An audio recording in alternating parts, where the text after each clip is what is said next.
අන්තිම ඕවර් එකට කලින් මොකද්ද තිබිච්ච ඩිස්කෂන් එක? අපි දැක්ක ගොඩක් ප්ලේයර්ස්ලා ළඟට ඇවිල්ලා ඔයාලට කතා කරනවා, කවිෂා, නිරක්ෂි, උදේශිකා.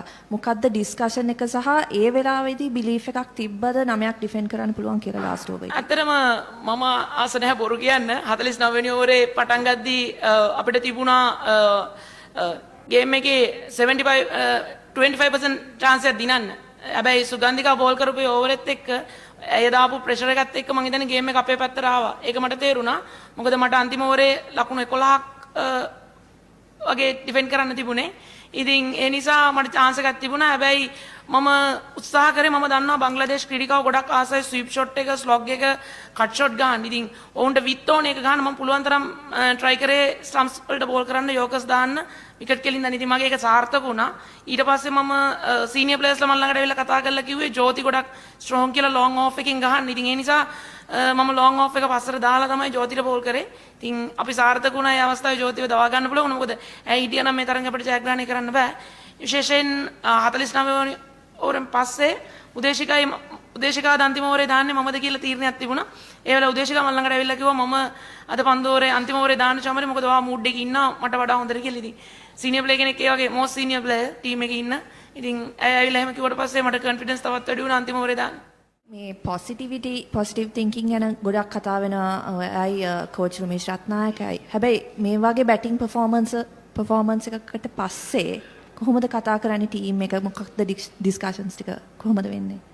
ඇත්තටම මේ මට කියන්න ඕනේ විශේෂයෙන් මම නම් ඇත්තටම පොසිටිව් උනේ නෑ. මගේ මයින්ඩ්සෙට් එක ගොඩක් ටිකක් මම අප්සෙට් හිටියේ. හැබැයි රමේෂ් රත්නායක කියන්නේ මං හිතන්නේ ගොඩක් ක්‍රිකට් ගහලා තියෙන, ගොඩක් කෝචින් කරලා තියෙන මං හිතන්නේ හරිම කූල් කෝච් කෙනෙක්. ඉතින් ඔහුගේ ඒ හැකියාව තමයි මං හිතන්නේ අද ශ්‍රී ලංකා විමෙන්ස් ටීම් එක මේ තරම් දුර ගෙනාවේ. මොකද මම මේ වෙලාවේ කියන්න ඕනි මේ ශ්‍රී ලංකා විමෙන්ස් ටීම් එක කියන්නේ අන්තිම අවුරුදු 2 ගත්තාම අපි ගොඩක් හොඳට ඉස්සරහට අවිල්ලා තිනවා. හැබැයි බොහෝ කෙනෙක් දන්නේ නැහැ ඊට අවුරුදු 4කට 5කට කලින් විමෙන්ස් ටීම් එක කොතන තිබ්බේ කියලා.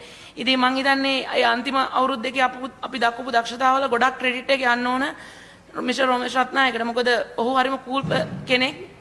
ඔහු දන්නවා ටීම් එක කොහොමද හැන්ඩල් කරන්න කියලා. ඉතින් අදත් මම දැක්ක ඔහු ලකුණු 200ක් ගැහුවට පස්සෙත් ඇවිල්ලා ටීම් එකට කතා කරපු විදිය කොහොමද ප්ලේයර්ස්ලා මොටිවේට් කරේ කියලා. අනික ඔක්කොම මයින්ඩ් එක ගොඩක් ඩවුන් වෙලා ඉන්න වෙලාවක කොහොමද ඔහු ඇවිල්ලා කතා කරේ කියලා. ඉතින් ඒක තමයි මම හිතන්නේ කෝච් කෙනෙක්ගේ තියෙන ඕන ලොකුම දේ.